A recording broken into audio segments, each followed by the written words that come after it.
Good morning students, Oxford Public School welcomes you. Myself Sandeep Nehra, your history teacher. We are studying about chapter 7, a imperial capital Vijayanagar.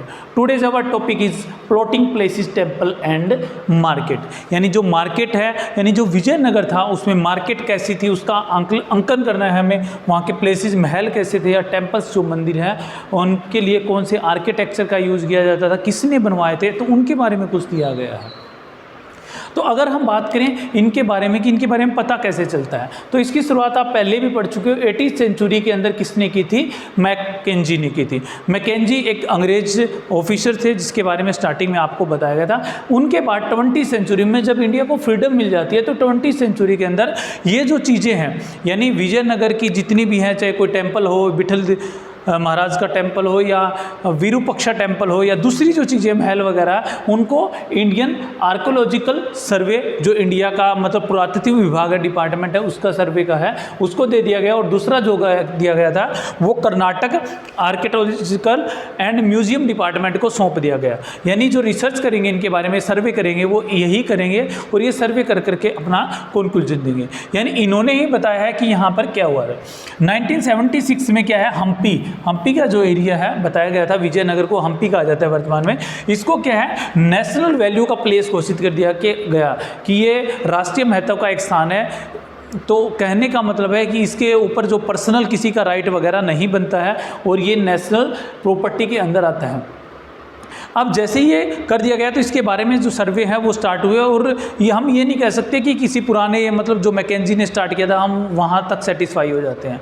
यानी उनके द्वारा लिखे गए records वगैरह है या वहाँ की जो किसी किंग वगैरह, रूलर वगैरह के जो अभिलेख मिलते हैं उनसे हमें रिसर्च तो मिलती है, यानी कुछ देखने को तो मिलता है, लेकिन कंप्लीटली उनके बारे में नॉलेज नहीं मिलती। तो हम काफ़ी चीज़ें लेते हैं, लेकिन सबसे जो मेन काम दिया गया वो मैप का है। यानी जो हम्पी का मैप बनाया गया, मानचित्र बनाया गया है, उसी मानचित्र के अकॉर्डिंग क्या है आज के जो सर्वे कर रहे हैं डिपार्टमेंट के अंदर या जो दूसरे हैं बाहर से सर्वे कर रहे हैं वो उसी के ऊपर कर रहे हैं, जिसके अंदर पूरे हम्पी की जो क्या है एक मैप लिया गया है। उस मैप को छोटे छोटे बॉक्स के अंदर क्या है डिवाइड कर दिया गया है। यानी इसमें 25 बॉक्सेज 25 स्क्वायर के अंदर क्या है इसको डिवाइड किया 5, जिसमें अल्फ़ाबेट लिखे गए ABCDEF इस तरह, या ABCDE इस तरह से क्या है हर पार्ट को एक अल्फ़ाबेट का नाम दे दिया गया। अब ये अल्फ़ाबेट 26 होते हैं, 25 है, तो इनके अंदर I नहीं आएगा, I अल्फ़ाबेट को इनके अंदर नहीं डाला गया है। तो इस तरह से ये 25 जो अल्फ़ाबेट है ये दिए गए हैं। अब यही नहीं है कि इनको अल्फ़ाबेट का नाम दे दिया और यहाँ पर क्या इनकी रिसर्च। अब मान लो कि ए पार्ट है, ए पार्ट को आगे सब पार्ट में डिवाइड किया गया है, उन सब पार्ट को फिर क्या है उनकी छोटी छोटी इकाइयों में सब पार्ट्स में फिर डिवाइड किया गया। तो इस तरह से कहने का मतलब है कि जो रिसर्चर हैं या जो सर्वे कर रहे हैं, जिनकी मतलब आर्कियोलॉजिकल के अंदर ड्यूटी लगाई है, जो पुरातत्व विभाग से बिलोंग करते हैं, जो इनके बारे में सर्वे करके बताना चाहते हैं, वो क्या है इनका बिल्कुल डीपली से क्या करना चाहते हैं, इनकी रिसर्च करना चाहते हैं, इनको स्टडी करना चाहते हैं और हर पार्ट के बारे में क्या है डीपली बताना चाहते हैं। मान लो एग्जाम्पल देते हैं कि कोई महल था, इस्टेब्लिश किसी एक राजा ने करवाया। अब उसमें कॉमन पीपल का क्या था, लोग वहाँ पर जाते थे या नहीं जाते, या कोई टेंपल था जैसे लोगों की एंट्री थी नहीं थी, अगर वो वहाँ से गुजरते थे भी तो कैसे गुजरते थे। अब मान लो कि राइट एक राजा को था बनवाने का, अब किंग कुछ तो खुद तो नहीं बनवा सकता, तो उन्होंने बनवाया किससे था। इन सारी चीज़ों का क्या है रिसर्चर किया जा रहा है। तो इसके अंदर क्या है जॉन, कुछ नेम लिखे गए हैं, जॉन एम फ्रीटाज है, जॉर्ज मिशेल है, MS नागराज है। इन्होंने क्या है इनके बारे में काफ़ी रिसर्च किया है, जो लगभग हम ये कह सकते हैं कि 1980s के क्या है बाद में रिसर्च करते आ रहे हैं। तो इन्होंने क्या है वहाँ के सिस्टम के बारे में, मतलब टेम्पल वगैरह के बारे में क्या है इन्होंने उस एरियाज़ के बारे में बताया गया, वहाँ के जो टेम्पल्स वगैरह हैं या वहाँ का जो मतलब मार्केट वगैरह है या जो प्लेसेस हैं वो कैसे थे, उनके बारे में कैसे रिसर्च किया गया। जैसे एग्जांपल दे रखा है फुरनामो नुनेज का भी दे रखा है, उन्होंने बाज़ार के बारे में बताया है। उन्होंने कहा है कि वहाँ पर जो मार्केट थी उस मार्केट के अंदर काफ़ी फ्रूट मिलते थे, जैसे कि ग्रेप्स है, ऑरेंज है, लेमन है, दूसरे सारे, और वो भी बिल्कुल कम कीमत के ऊपर। बिल्कुल सस्ते दामों के ऊपर मिलते थे, यानी कि मार्केट जो थी काफ़ी सस्ती थी। इसके अलावा वहाँ पर मीट भी होती थी, यानी कि अगर पिग की है या दूसरे सीप है, गोट है, यानी इस तरह की इनका क्या है मीट भी वहाँ पर मिलता था। इसके अलावा जो बर्ड्स वगैरह है, पक्षी वगैरह, वो भी वहाँ पर बेचे जाते थे, जैसे कि कबूतर का है या कोई है जो दूसरे पैरेट वगैरह है, वो सब यहाँ पर बेचे जाते थे। तो ये इनके बारे में इन्होंने क्या है मार्केट के बारे में बताया। अब इन्होंने रिसर्च किया, इन्होंने क्या है किसके बारे में, ग्रेन्स वगैरह के बारे में बताया था, अनाजों के बारे में बताया था कि वहाँ पर क्या है राइस है, व्हीट है, यानी इस तरह के एग्जाम्पल आपकी बुक में दे रखे हैं। ये सारी चीज़ें वहाँ पर बिल्कुल कम मात्रा में मिलती थी। उन्होंने कहा कि इन सब के अनाज क्या है विजयनगर के अंदर काफ़ी मतलब स्टोर्ड थे, काफ़ी भरे हुए थे और मार्केट के अंदर ये फुल थे और ये बिल्कुल कम कीमत के ऊपर क्या है लोगों को उपलब्ध करवाए जाते थे। तो कह सकते हैं कि विजयनगर मतलब एक ऐसा कैपिटल के रूप में सेटअप किया गया था जिसमें सारी चीज़ें बिल्कुल अच्छे से थी। तो ये सारे एग्जाम्पल क्या है इनके द्वारा दिए गए हैं। पेस ने भी एग्जाम्पल दिया है कि वहाँ पर जो है काफ़ी बड़ी मात्रा में मतलब ट्रेडर्स व्यापारी रहते थे और वो व्यापारी हीरे का है, सोने का, इनका ट्रेड भी करते थे, व्यापार भी करते थे। अब ये व्यापार करते थे तो इनके द्वारा चीज़ों खरीदने के लिए मार्केट जो होती थी, शाम को मार्केट खुलती थी, उसमें उन्होंने बताया कि काफ़ी बड़ी मात्रा में फ्रूट्स वगैरह है, वेजिटेबल्स वगैरह, ये सारी चीज़ें वहाँ पर होती थी। मतलब हर इवनिंग को एक मतलब फेस्टिवल की तरह से मतलब वहाँ का माहौल होता था। तो ये इन सब के एग्जाम्पल से हमें पता चलता है कि वहाँ के क्या प्लेसेस, टेम्पल और मार्केट कैसे थे। टेम्पल और प्लेसेस के बारे में पहले डिटेल से बताया गया, कुछ मार्केट्स इसके अंदर क्या है डिनोट की गई है। तो ये सारा क्या है प्लॉटिंग उनका अंकन किया गया है कि उस एरिया के अंदर क्या था और अब क्या है उनको कैसे प्लॉट किया जा रहा है, यानी अब उनके ऊपर रिसर्च कौन कर रहा है। अब 7th पार्ट और देखा, वैसे इसके ऊपर कोई क्वेश्चन नहीं पूछा जाता एग्जाम के अंदर और न ही इस पार्ट में कुछ है questions in the search of answer, यानी उत्तरों की खोज कैसे के लिए जो पर्सन है।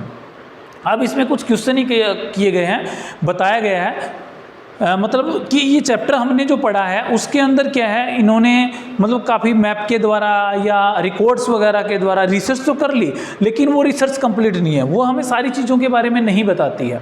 जैसे कि मैंने अभी बताया था थोड़ी देर पहले कि मान लो कोई टेम्पल बनवाया गया, कोई मंदिर बनवाया गया था, क्या उन टेम्पल के सामने कॉमन पीपल्स आ सकते थे या लोअर कैटेगरी के लोग आ सकते थे? अगर वो आ सकते थे तो कैसे पूजा पाठ करते, अगर नहीं आ सकते तो क्या उनके सामने से गुजर जाते थे? अब पूरी की पूरी रिस्पॉन्सिबिलिटी तो रूलर के पास थी, राजा के पास थी।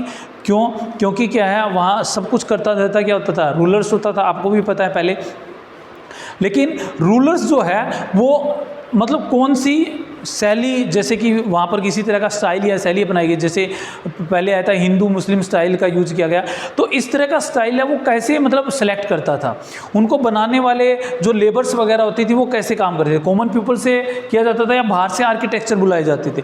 तो ये सब अब भी क्या है क्वेश्चन बने हुए हैं।